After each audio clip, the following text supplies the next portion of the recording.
M&J Video Games and Collectibles. Sport and non-sport cards, wrestling items, autographed items. We buy, sell, and trade. M&J Video Games and Collectibles, located at 1049 Queen Street, Southington, Connecticut.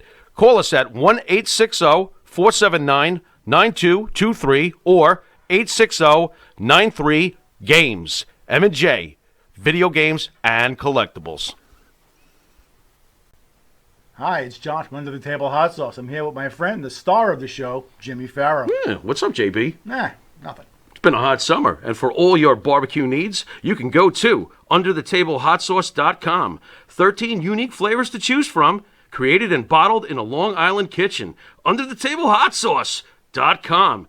Let's go chow, JB. Let's do it. All the flavor, twice the burn.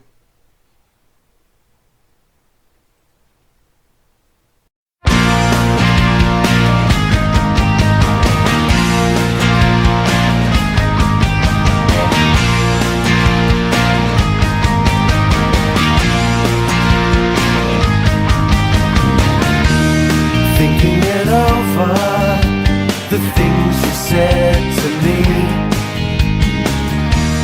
Started with something, with nothing, now we leave. So you were with me for a while, but now you're gone. And you know, wherever you go, I'm not far behind. I'm not far behind. Starting all over. Too many times we tried, pulling us under. Our time's been swept aside. So you were with me for a while, but now you're gone. And you know, wherever you go, I'm not far behind. I'm not far behind. Oh. What's up there, ladies and gentlemen? How we doing this evening? You know what time it is. It's time for In the Dungeon with the Taskmaster in the house and AA, Andrew the Reinforcer Anderson. And we're very, very proud to bring Mr. Herb Simmons to the show. Quite possibly one of the oldest, longest running wrestling promotions out there today, and that's Southern Illinois Championship Wrestling. So today, you're going to have two huge history buffs. The amount of wrestling that we have today, folks, and knowledge and talent and everything is absolutely incredible. Thank you so much for coming on today, Herb. We appreciate you. I don't even know where to start, so I'm gonna have to hand off the mic to you, Herb. Well, I appreciate the invite. Anytime I can spend either in person or on the airways with the likes of you and Kevin Sullivan and Andrew, it just makes my day. I've been looking forward to it because when you talk about knowledge in the business, Kevin Sullivan is the guru, as I tell everybody. Yep. Well, thank you, Herb.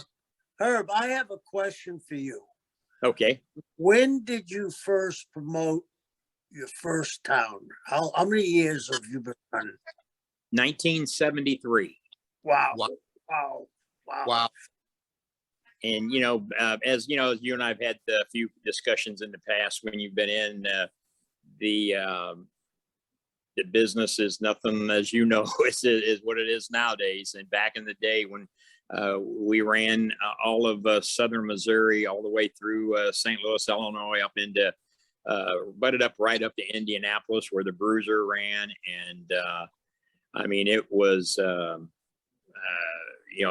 my first encounter with Dick the Bruiser was not a good one, but we ended up being friends after that. But back in the territory days, as you know better than anybody what that was like. Yeah, I'm sure the Bruiser didn't like you being in his backyard, right? Yeah, he didn't. And then when we finally had our first meeting, he really didn't like it because I thought we were going to have a deal and it was going to be a he told me, you know, it'd be 90-10 business proposition. And I said, well, man, that's more than I thought. I didn't think I'd get 90%. He said, what do you mean? He said, you're getting the 10%. I said, well, no, I'm not. And but again, we went on after that, of course, shortly, you know, after that is when he blackballed Spike Huber, his son-in-law, later on. And Larry and I was the only ones that was working Spike anywhere, because Dick had kind of put the black ball on him everywhere. And but you know, things got worked out, and we became friends after that. In fact, it's kind of ironic, I ended up buying his TV library from his wife here about a year and a half ago. So I got the Bruisers TV library. Now, when you say Larry, we're talking about the legend himself, Larry Matysek. Yeah, Larry Matysek, Sam Muchnick's protege. You know, he started with Sam when he was 16 years old, didn't even have a driver's license. His dad used to actually drive us over to the office. And, you know, when I tell you I was two things, I was like a kid at a candy shop, and then I was a sponge. I just sit there and soaked up. You know, when you walk into that office, and there'd be a Gene Kaniski sitting there, or Whipper Billy Watson. And, you know, Sam always told Larry and I, you know, what you hear in this room stays in this room. He opened up the files to us, which I have all those files now. I have anybody who's ever wrestled in St. Louis. I have their matches, who they went against, the time limit, what they won the match with. And they took and put them on the old 3x5 recipe cards that Grandma used to keep her recipes on. And they would take a typewriter, and they would put Kevin Sullivan took on Andrew Anderson, and Kevin won in 5 minutes and 33 seconds with whatever hold he used or whatever. And every match that Kevin had would be on those cards. And so I was fortunate to get them from Larry when he passed away. And then all of the programs that they had, the oldest one I got goes back to 1934, even before wrestling at the Chase. You know, it started on TV in 1959. Wow. And then I've got those tapes. The oldest tapes I got from that area is 1962 with Pat O'Connor against Lorenzo Parenti, Johnny Valentine on there against Bill Frazier. Wow. So you have all the greats. So you and Kevin alone could go open up a wrestling museum, just the two of you. Well, if I ever got the chance to do that, I couldn't think of anybody better than Kevin to do it with, because like I said, I can only sit here and, you know, I've never been a worker, but a guy like Kevin who's done it all. I mean, and I'm not just saying that, I tell that story all the time. If there's somebody out there and they're wanting to start a wrestling promotion, if they don't get Kevin Sullivan and pick his brain, they're doomed to die on the vine. Well, Herb, look what Kevin did to SWE Fury. He came on board, Right. and 300 people to 600 people to 1,200 people to 3,000 people. Yeah. Well, you know, thank you very much, Herb. But I got a question I want to ask you, and every time I get there, I get brain dead. Now, in St. Louis, was Thesz promotion before Sam's, or how did that work? well, you know, yeah, you know, because at one time, Thesz and Sam were not the best of friends.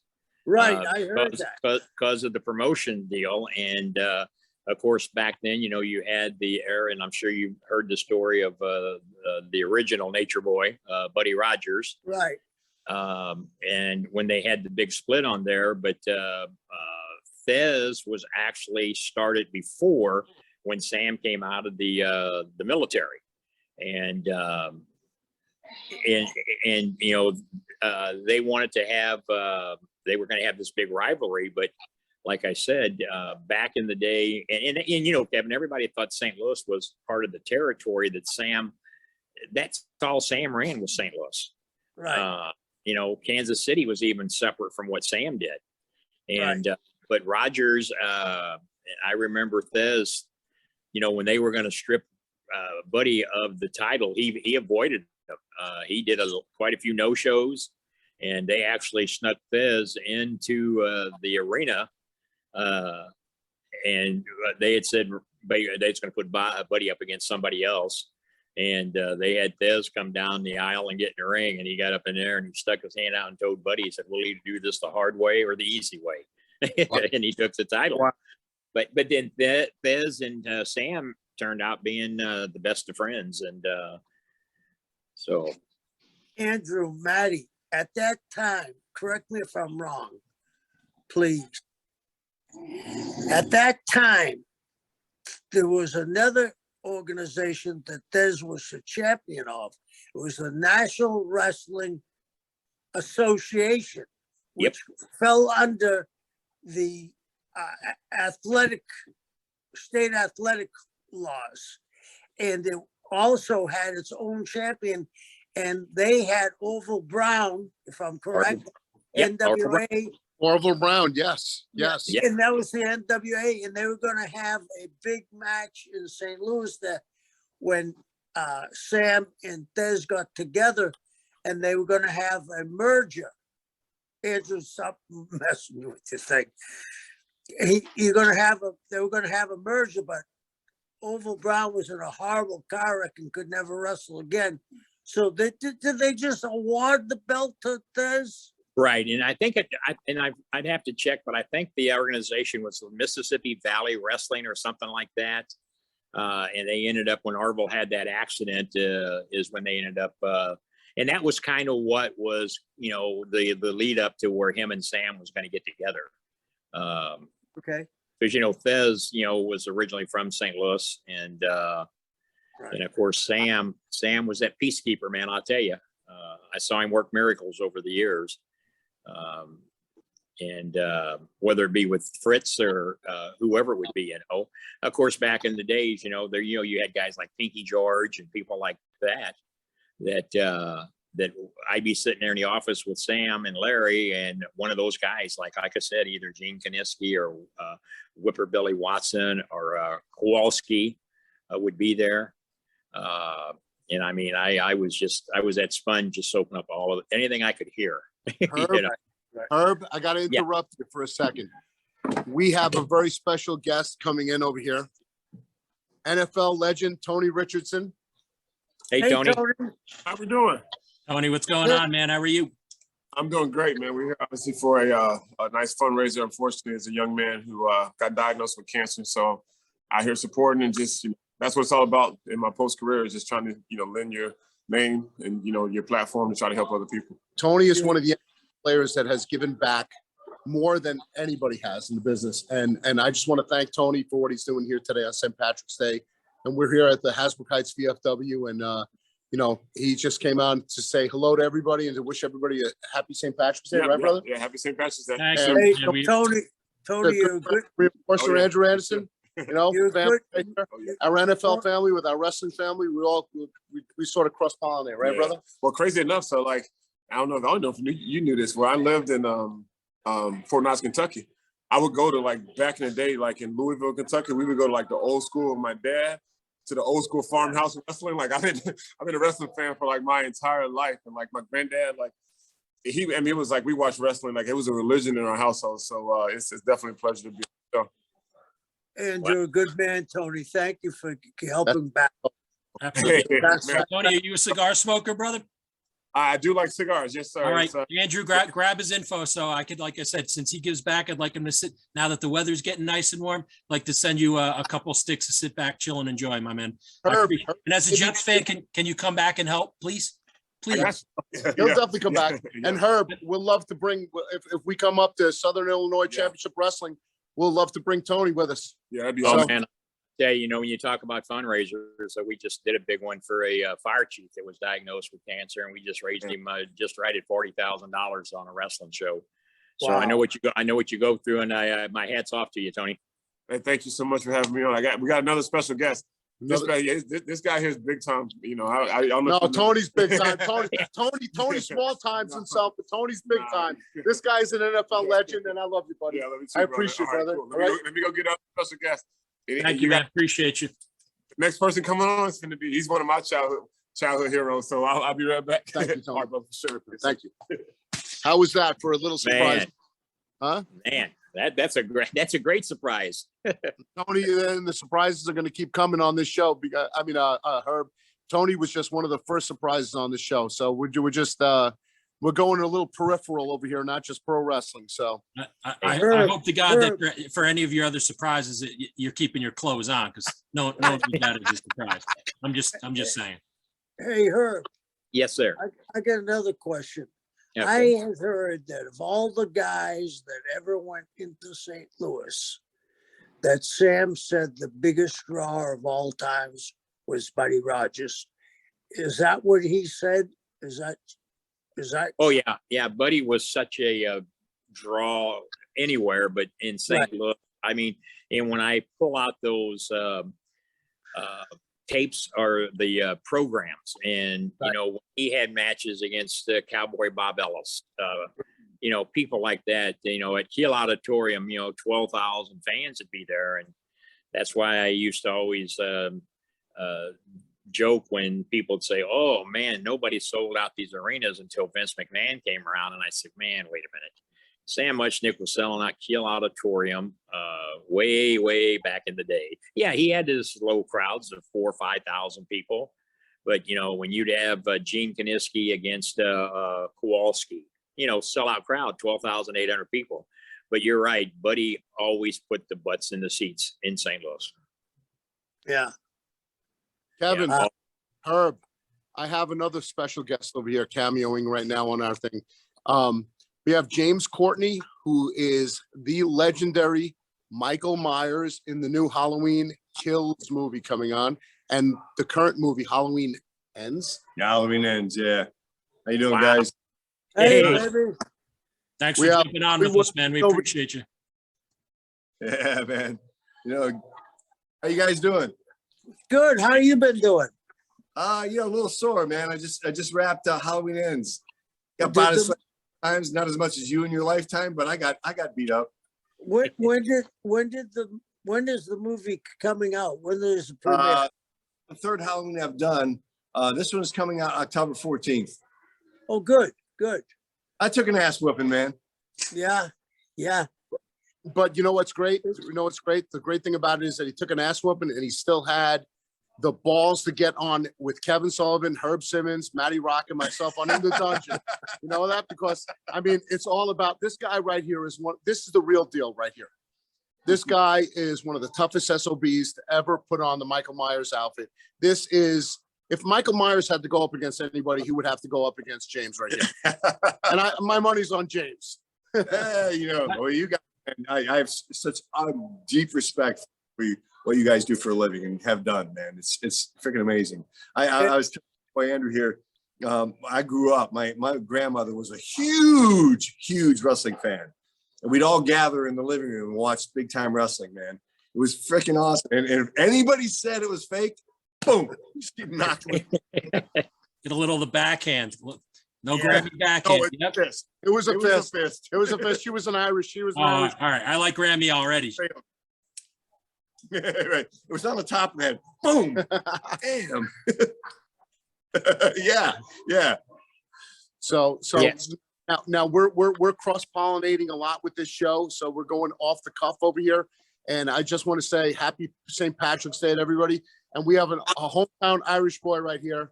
James is Irish. He's old school, just like Kevin, and he has a lot of roots going back to. No, yeah. Back to the IRA. Hey, Andrew asked him who his favorite wrestler was back there when he used to watch it. Who's your favorite wrestler? Oh man, you know, I've been hitting the head a lot. So Yeah. so We all have something in common, all right? Too many chair shots. He's not exactly a Hulk Hogan fan. No. Actually, he's actually very good friends with Damian Priest, yeah. current WWE. Yeah. Will you please tell him I said hello? I will, because Louis Martinez, aka Damian Priest, broke into business. I was one of the guys who helped break him in. He broke in under the Monster Factory, and then he worked me a lot on the. I know all about him. When I was at Ring of Honor there. Ring of Honor. Yeah, I preached him on Ring of Honor. Yeah. Oh, and Damien and I have been actually talking. I was telling that, and we were talking. Andrew and I were talking about earlier. And Andrew and I stay in community. Andrew, Damien, we stay in contact a lot, and he's got that it factor. He's got that it factor. he's willing to throw down 100%, but he's got something special. You know what I mean? Outside of wrestling. Hey, Outside yeah, of wrestling. yeah, Yep.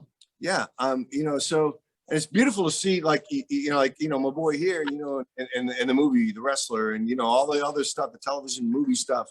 I mean, it's great to see the cross-pollination of what real talent can do, Yeah, look at The Rock. He's the #1 movie star in the world. Right? Yeah. Right? Yeah. And, I we were remember talking about the integrity and honor of true warriors, and guys and girls who make their living doing, throwing down, selling out their bodies, bringing joy and happiness to people every freaking day, every freaking night. But when you meet these people, you see it. You see the honor, the integrity, the warrior nature, and it's something I so appreciate, and what all of you have done. I'm with you guys. And Kevin, Herb, we're going to see if Gabe join us at Chiller and Theater. Herb, let me We're going to just try to say, get join us at Chiller Theater for an appearance with us. okay, let me just say this, Andrew. Herb has done so much charity work that, I mean, he has started the precedent probably of the old time promoters that gave back to the communities. And Herb is a guy that's given back and given back and given back. So, I mean, like you said, it's good to see guys coming out. The guy you just had on, the football player. I mean, Yeah. Tony Rich, yeah. they're giving back to the community, and Herb has done that since he's gotten the business, because Sam was like that, right, Herb? Oh yeah, so Sam, he loved to help those nonprofit organizations, and that's what we do. Like I said, we just raised that fire chief who's got cancer, ton of money, and we work with the police departments, the fire departments, church organizations. That's what it's all about. It's all about community. And but I'm so excited now. When this movie comes out, I'm going to go see this movie, and I get to say, I talked to that guy. Yeah. Man, how cool is that? Herb, the wonders never end when you're with me. That's all I got to say. He's not lying. He's not Well, lying. when I'm in Vegas with you, I see that all the time. Ladies and gentlemen out there watching Monty and the Pharaoh Network, just remember this, that there's one thing that you can always depend on In the Dungeon with Andrew Anderson, Kevin Sullivan, and Matty Rock, is that the wonders never cease to amaze you or me. And right here we have. I have to agree with that. I have to agree. Of course, my lawyers told me not to say about 96% of the stuff. And if we do, witness protection doesn't really have enough money in their budget to protect Andrew and the people around him. So yes, I have to wholeheartedly agree with that. Hey, ladies and gents, we just have to take a quick couple seconds for a studio break to hear from our sponsors. So give us 30 and we'll see you in a little bit. Hey there, kids. We are back after hearing from the people that help pay the bills. Take it away, AA. Hey, listen, guys, I just want to thank you guys for coming on the show, and you and Tony Richardson, James Jude Courtney, a.k.a. Michael Myers. The shape. That's right, the shape. But how was it wearing that William Shatner mask? Well, it's no longer William Shatner's mask. It's mold. It's molded my face. So anybody that puts it on is going to die. I need to borrow that then and have some people try it on. Let me tell you something. We just discussed, Kevin, the shape's walk, the way Michael Myers walked. And he told me, he said he prowls like a cat. How did you describe it? Well, it's a combination of one of the, several martial arts I practice, Aikido. And Aikido, your feet never leave the ground, right? But mostly I study my cat, because watch a cat when it's moving slowly every muscle, every tendon, every cell of your skin, you feel. And so when I'm moving, when I'm doing, I feel every supportive muscle. I feel my skin. I feel my teeth. And that's what I think what becomes so alive about the character. And you guys know about characters. Right? So it's that's part of the magic. The other part is there's a stone cold killer inside me that I particularly kind of love. Cool. The devil has the killer inside him right there, right? I know you do, bro. Wait, which American Legion are you at, Andrew? I got to put it into call. Get Well, him. listen, James, I Sure. want to James Hey. Record being on the show. Thank you, Kevin? brother. We appreciate you. Thank you, my friend. Love Thank you so guys. much. Love you Love you, too, brother. buddy. Thank you, man. Good talking to you. Hey, Herb, I have another question. Okay. Is it true that Sam was a baseball reporter? Yes, he was. He was a Really? sports. Yeah, he enjoyed sports, and he was a sports writer, and that's Right. where he made a lot of contacts with there in St. Louis, and not only in the sports area, but in the political arena. There was a gentleman named Mel Price, who was one of the most powerful congressmen in the political circle, and him and Mel Price, the congressman, were personal friends. In fact, Mel had a seat at every match when he was not in session and not in Washington. He'd be at the auditorium or at the arena. In fact, I don't know if you ever heard the information about the antitrust lawsuit that was Sure filed. do. Sure did. I've got all that paperwork and Wow. everything. And Mel Price was the one who got that stay for Sam, and it's all spelled out in the lawsuit. And so there was a total debt of gratitude that Sam owed Mel for, and everything was above board. It's just that Mel was able to work it through the system, and Sam always appreciated the friendship Mel Price had for him. But yeah, he met Joe Garagiola. Right. Was Wow. the first play-by-play announcer on Wrestling with the Chase. That's pretty Wow. cool. That's Yeah, awesome. The Chase was a very unique place to wrestle. The people came in dressed up, and they had brunch, wasn't it? Was it brunch or was it lunch? Well, whatever. They're sitting there having meals, watching, and it was, for the production at the time, it was way ahead of its time. Well, Joe's brother, Mickey Garagiola, who ended up being a ring announcer and for Larry Matisek and at Kiel, but he always told the story that on the Wrestling at the Chase nights, that you'd call up your lady friends and say, "Come on, we're going to go out to dinner tonight. Get all dressed up," and they'd get dressed up, and "We're going to the Chase," they'd say. And the Chase was the place.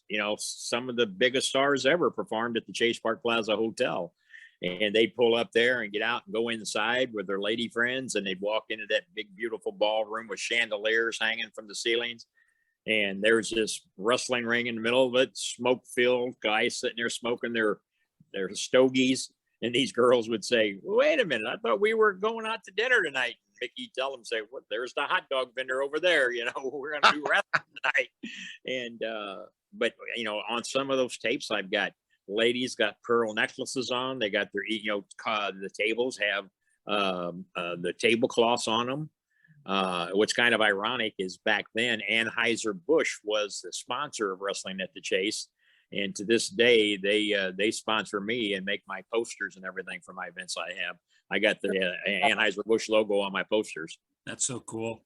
Now, Herb, I want to ask you a question. How surreal was it to have the NWA do their pay-per-view about a year and a half ago from the Chase, or a year ago from the Chase? It was good. It should have been done differently. And Billy Corrigan, who I'm talking with on a weekly basis now, because he would like to have these tapes that I've got to work with, because I've convinced him that if you don't know what the NWA stood for and what it meant and how it got to be the way it was, all you did is bought 3 letters, and that was NWA. Yep. But it was good. I was a part of that because, we just finished up the second book called Wrestling at the Chase. Larry Matisek and I did the first one 18 years ago.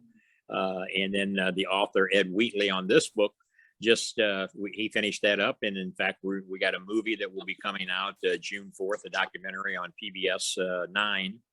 And it's going to be the production's just about done with it. But to go into the ballroom and in my day job, I do a lot of political stuff also. And I go to the Chase Park Plaza quite often, and no matter what function, what type of meeting that you have there in that Coruscant room, I've never been there in all these years that there hasn't been a conversation that somebody that's been a part of that group, whether it be politicians, law enforcement, or whatever, they'll start talking about, man, do you know Dictor Bruiser used to perform in this room right here? Or, Lou Thez. Wrestling at the Chase is still talked about today like it's the #1 program. And that's what we do. We're trying to keep those memories alive. And I think we're doing a good job at it. You're doing a great job, Herb. You're doing Now, Herb, for people who want to, you spoke about 2 books. Are they able to go on Amazon or online or get those books directly from you? You want to share that? Yeah, you can go on Amazon. The first one was the Wrestling at the Chase by Larry Matasek. And it told more of the inside story of everything, kind of like what Kevin and I are talking about here tonight, only Larry had much more of a perspective on it because he was a protege of Sam Muchnick. Like I said, got his first paycheck from Sam Muchnick, $25 back when he was 16 years old. And, and Sam taught him the ins and outs of the business, introduced him to all the greats. And of course, then him and Bruiser Brody became good friends like Brody and I did. In fact, every year I do a Bruiser Brody memorial. This year I've got his wife coming back in, Barbara Goodish, and Dutch Mantell will be there. But the second book, Ed Wheatley is the author of that. It's the Wrestling at the Chase book. In fact, when they called me and asked if I would participate in this one, I told them no. I said I've already helped write a book on wrestling at the Chase, but they asked if I would meet with Ed, and I did. He convinced, he does a lot of St. Louis Browns books, and he's won 2 Emmys from documentaries he's done on them. So we met 2 or 3 different times. He convinced me he could do a good job, and he did. The book is fantastic. It's really selling good. And then the next thing I know, they're asking me about if I would help with this film. And so I hooked them up with quite a few people that could take them back in time. And so it's supposed to come out. But yeah, Ed Wheatley is the author of this new book, Wrestling at the Chase. It's what they call a coffee table book, full of hundreds of photos from back in the day, stories. About 90% of the photos and memorabilia is from my collection. And so in fact, if you look back in the credits on the back, it says if it wasn't for Herb Simmons, this book wouldn't have been made possible. Now I think that's BS, but I'll take the I don't BS. You've got a lot of input, and you're a wrestling historian. I don't consider you a promoter. I consider you a wrestling historian. Yeah, you were talking. The gentleman was talking about the movies, and I think Kevin, you mentioned The Rock. I mean, I remember when Rocky Johnson would bring Dwayne to the shows at the Kiel Auditorium, and Larry's wife, Pat Matasek, would actually have Dwayne sitting with her in the audience while Rocky would be going out performing, and he had an afro about. In fact, I got a picture of him. He got an afro about this big back then, when he was like 5-6 years old, and I talked to his stepmom Sheila quite frequently, and I told her, I said, I'm going to send you a copy of that and see if Dwayne remembers it, But yeah, look at him now. It's probably the top rated movie star in the world, Yeah, you saw him as a child. So how cool is that? Kind of like what just Andrew did. Awesome. You got to legitimately follow the history. And that leads me to the next question I have for you. So this obviously will mark now your 49th year of doing this promotion. So obviously we know COVID put the kibosh on a couple things. Everybody out there is probably asking now, is everything really roaring back to life? And where can they go online to see where they can go get tickets and come out and see this? Yeah, last month was my 49th year. And like I said, I was going to hang it up a couple years ago, but I got a great locker room that, I got some guys that's been with me for 20, 25 years. And of course, they're getting up in age also. But my day job, I'm the 911 coordinator for our county and the emergency management director. So for 2 years, I was deeply involved in the COVID, doing daily briefings and working with the local health departments. The one year I had 32 shows booked that we lost every one of them. But now we are literally, I think I've got maybe 2 Saturdays left for the rest of the year, because what's going on is for the last 2 years, those nonprofit organizations that were relying so heavily every year on raising funds didn't get to have them. So now they're all coming to the plate saying, hey, we want to have these shows. So, I mean, every day the phone is ringing off the hook, because even though wrestling in my area is oversaturated, I mean, there's probably another dozen organizations within 50 miles around me, and they're all drawing 30, 40, 50 people to a show, and it's a sellout. It's a sellout. Well, yeah, that's what you're building seats, So Yeah. if that's the case. I mean, we had a show 2 weeks ago, and I had 300 fans in my little community building where Kevin, you were at. Yeah. And that's pretty, it started slow when we came back. We had 100, 150 would show up, but now, the TV's doing good. We're doing just like back at Sam did. We tape every 4th week. We tape 4 weeks of TV, and then this coming Monday, I start on Intrigue TV out of St. Louis, and of course we're on YouTube. We have our own Roku channel. It's a SICW Championship Wrestling, and there's some underneath the SICW Explosion. When Larry was still with me, we probably back 10, 12 years ago, we had TV then on Charter Spectrum, or Charter cable back then. And I've got over 500 episodes in the can that we aired back then over about a 9-year period.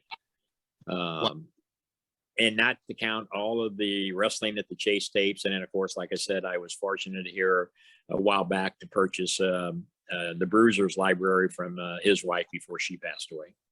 Wow, that's amazing. Now, your relationship with Bruiser Brody, you had quite the relationship with Bruiser Brody, Frank Goodish. Great guy.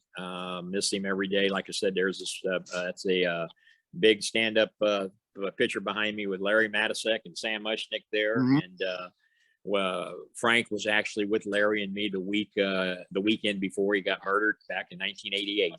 I owned a bar in Cahokia, Illinois. And the upstairs part of that we had turned into the Bruiser Brody Lounge. And when he would be in town, he would be able to come over there and relax and didn't have to worry about anything, if he was going to be in a few days in the area.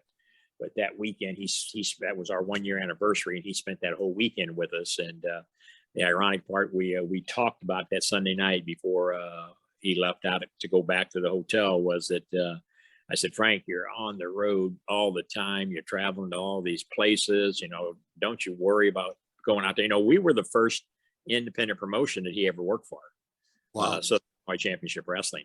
And that was because of Larry Matisek. And he told me, he said, yeah, he said, but I got to make a living. He said, I got to go to Japan, where he made a lot of money in Japan, of course, and got to go to Puerto Rico. And of course, 7 days later, I'm over at Whitey Herzog's Beer Garden in Union Station in downtown St. Louis when Larry calls me and says, hey, Frank just got killed. And I said, I thought maybe a plane crash or something, And he said, no, Gonzalez stabbed him in the locker room. And I thought, holy, and Larry was never a BSer. I mean, if Larry's telling you something, it's a straight giving. And and his wife, Barbara, just kind of spilled the beans here about a month ago on a podcast she was doing. Frank and I had talked, was really close to inking an agreement, a contract where we were doing a business together. And Larry was going to be part of that. And I never had said a word to anybody all these years because it was really nobody's business. But Frank had a great mind for the business. And plus he had a lot of connections in the sports business. And he was going to be an agent for several sports figures along with the wrestling. But Barbara let that cat out of the bag. And of course, I called her that afternoon and said, what are you doing selling that? And she said, well, people need to know why you are so strong about Frank and why you do the yearly Bruiser Brody Memorial. And he was my dear friend. And so I figured, well, she let the cat out of the bag, then I'll talk about it, Wow. It's amazing. It's amazing. I mean, Barbara, sweetheart. I've gotten close to Barbara over the years, as well as Wahoo's widow. It's just one of those things that how life has a way of bringing people together. And Well, Frank taught me a lot about business. You know, first time we wanted to bring Abby in, I thought, well, this would be a piece of cake because he'll call Abby and get it all set up. And he said, nope, you call Abby. And I said, what? He said, if you don't do it, you're never going to learn how to work these guys like they're going to try to work you. And he said, because Abby would be probably the biggest guy that's going to try to work you. And he says, he'll try to hold you up for money and he'll want you to send him it up front and all this and that. And he laid out everything I needed to tell Abby. And sure enough, when I got Abby on the phone, it was the hardball Abby trying to hold me up. And so I played on along for about 15 minutes on the phone with him. And I could see he wasn't budging. And I said, okay, finally, I said, I'll let Frank know that there's no deal. And he said, who? I said, Brody. He said, oh, Brody had you call me? I said, yeah. He said, when do you need me there? So, you know, just inside tidbits like that help me. And I would like to think today that when I pick up a phone and call, I used to be able to call Terry Funk with no problem. Even the guys, you know, the Tito Santana's, Ricky Steamboat's, I think they know that what I tell them is going to be there. And I think Kevin can attest to that, you know. Oh, without a doubt, your name is gold in the wrestling business. Your name and your word is gold. So, I mean, you're looked upon as the godfather of wrestling now, Herb. So. Well, I don't know if that's the right thing, but you know, Sam told, I'll never forget, Sam liked to play the ponies. And there was a racetrack, Collinsville, Illinois, the Fairmont Park racetrack. And that's where I actually had my first meeting with him. Larry said, come on, we're going to go to dinner tonight. And when we get pulled up there, I knew he hadn't told me, but when we got there, because I know Larry didn't like play the horses. And I said, well, we meeting Sam? And he said, yep. And we went in and Sam liked to eat steak and they had a nice little steakhouse there.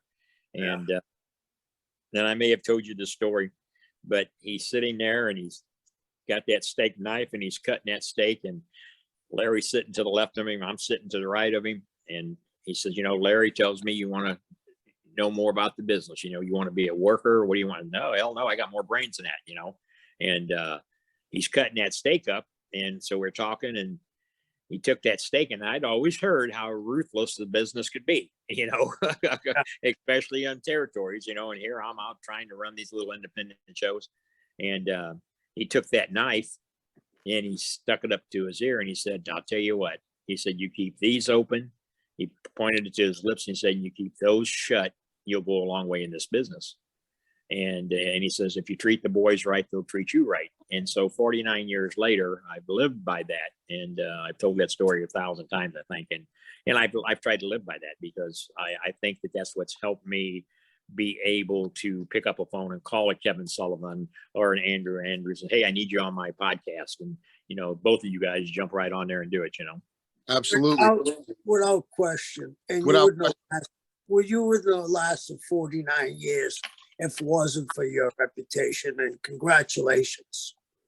Well, you know, when Harley died, and I hadn't even realized this, but Bill Apter and I was talking, we all know Bill, great guy. And Bill and I was talking one night and he said, you know, Herb, you're the last living connection there in that St. Louis area to that St. Louis office after Harley died.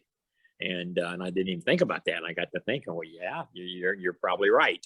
So, you know, there's guys that, you know, like Baron von Raschke is still alive. He was a regular there. I mean, look at the years you were in and out of there. I think you told me your first match was against, was it Pat O'Connor or somebody, or who was it? Pat O'Connor and he brought me in to be his tag team partner. I was a young kid then. And Pat and I, he just liked me for some reason, I don't know, but he'd always book me in St. Louis, and I'd either be in a single or with Pat or with the late great Sillerad Thomas. Oh yeah, great guy. Yeah, great. So I mean, Pat really watched out for me. In fact, a little bit of trivia: Flair and I were on the first time I was in St. Louis. Was the first time Rick was in St. Louis. Well, and I don't know if I ever told you, you know how Rick got to St. Louis? No. Larry Matisek. Actually, they had sent some tapes in from the Crockett's, And we were in the studio in the control room at KPLR Channel 11. And they had put the tape in that Crockett had sent. And by lo and behold, there's a match of Rick in action. And Larry says, man, look at this guy, man. He can go. And so O'Connor happens to walk by the door, and Larry opens the door and says, hey, Pat, come in here. You need to take a look at this. And he comes in there, and Pat looks at it, and he stood there for 2-3 minutes. And Pat says, oh, no, he's too small. He said he won't put no butts in the seats. And he walked out of the room. And Larry is kind of standing there like, wait a minute. So to his credit, he gets a hold of Sam and says, hey, can you come over to 11? He said, I want you to look at something. Mm-hmm. Sam, about a half hour later, Sam shows up, gets in there, and he stood there for like 5 minutes. He told Larry, he said, get on the phone with Crockett and tell him I want him in here.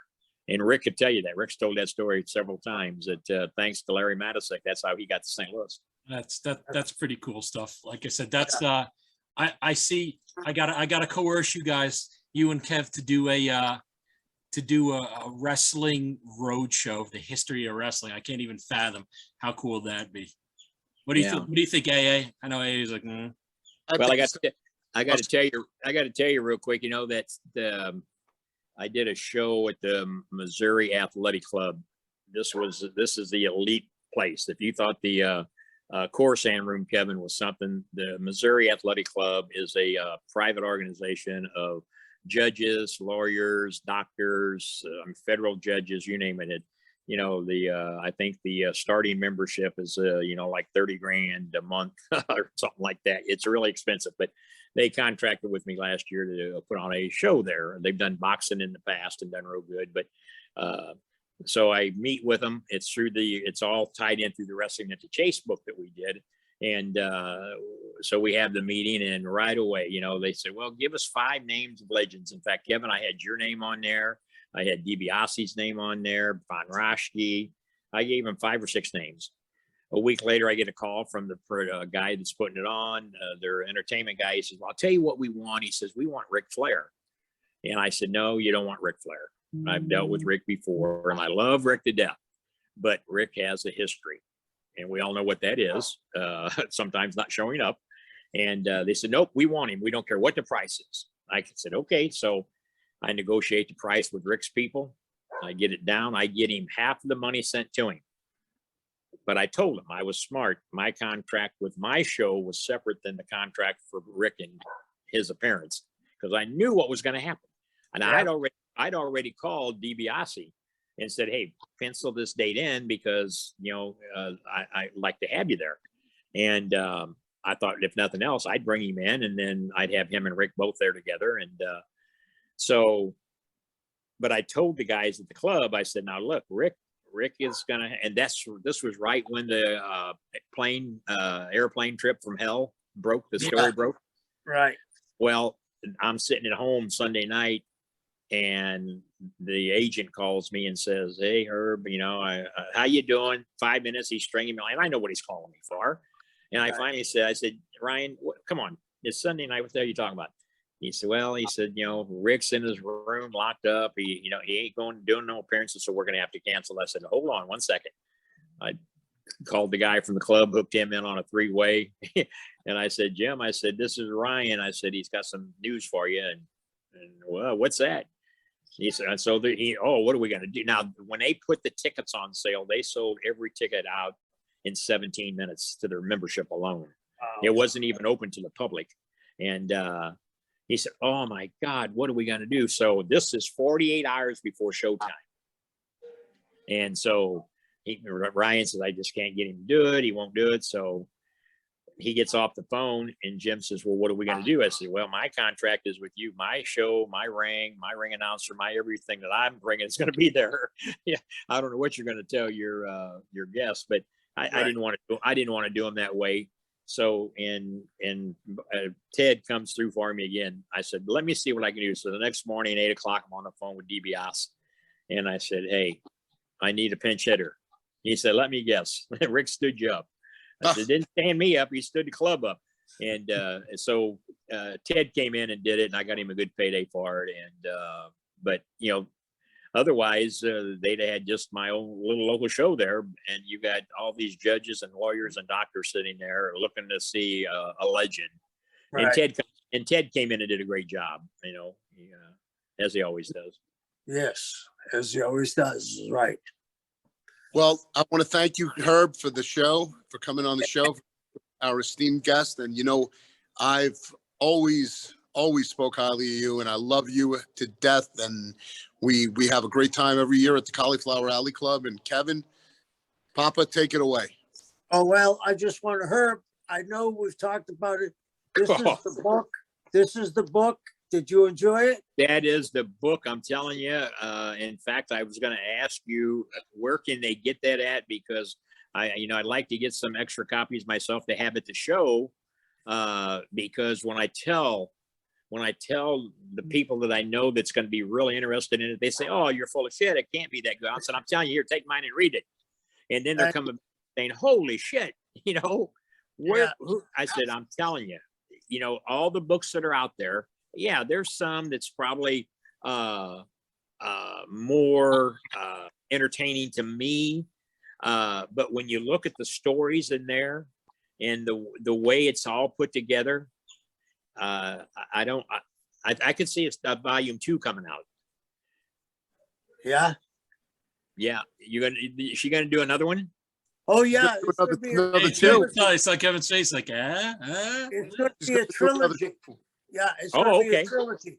It's And a you trilogy. can get this on Amazon.com. It's called Old School, as you know. Yeah. But I Oh, yeah. appreciate- I I've appreciate got it on my desk. Yes, sir. Great book. It took me, I'm a slow reader because I like to digest all that stuff because I'm going, wait a minute, that sounds neat. So I go back and read it again, But no, I really do appreciate it. It was good. I appreciate it. Thank you. And Matty's working on something right now as we speak.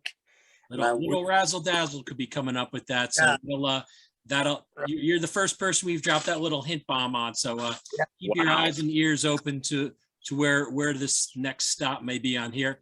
And first and foremost, I want to thank you, Herb, so much for being on the show tonight.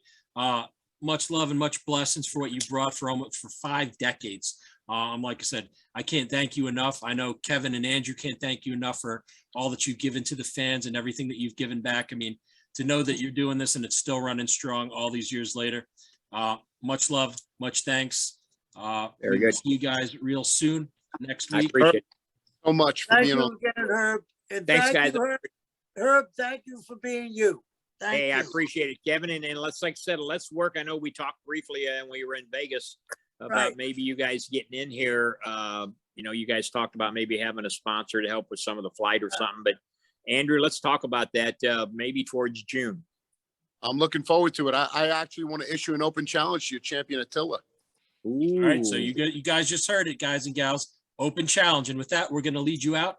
Much love Thank you. and peace out from In the Dungeon. Peace.